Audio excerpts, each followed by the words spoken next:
തെരഞ്ഞെടുപ്പുമായി ബന്ധപ്പെട്ട ചർച്ചയിൽ കോലീബി സഖ്യത്തെക്കുറിച്ചുള്ള മുഹമ്മദ് റിയാസിന്റെ പരാമർശമാണ് ബി.ജെ.പി. പ്രവർത്തകരെ പ്രകോപിതരാക്കിയത്. തുടർന്ന് പ്രവർത്തകർ റിയാസിനോട് പാകിസ്ഥാനിൽ പോകാൻ ആവശ്യപ്പെടുകയും റിയാസിനെ കയ്യേറ്റം ചെയ്യാൻ ശ്രമിക്കുകയും ചെയ്തു.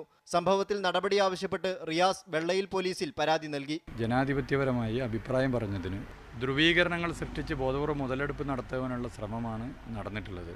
നമ്മുടെ സംസ്ഥാനത്ത് കേട്ടുകേൾവിയില്ലാത്ത രീതിയിലുള്ള പരാമർശങ്ങൾ വന്നു. ഇത് നമ്മുടെ രാജ്യത്തെ അസഹിഷ്ണുത നമ്മുടെ സംസ്ഥാനത്തേക്ക് കൂടി പടരുന്നതിൻ്റെ ഏറ്റവും വലിയ ഉദാഹരണമാണ്. സംഭവത്തിൽ സ്വമേധയാ കേസെടുക്കാത്തത് പോലീസിന്റെ വീഴ്ചയാണെന്നും ആക്ഷേപമുണ്ട്.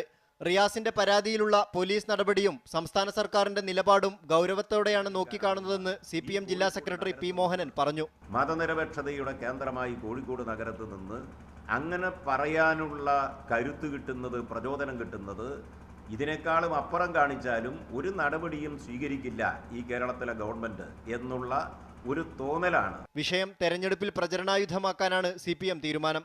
മീഡിയ 1 കോഴിക്കോട്.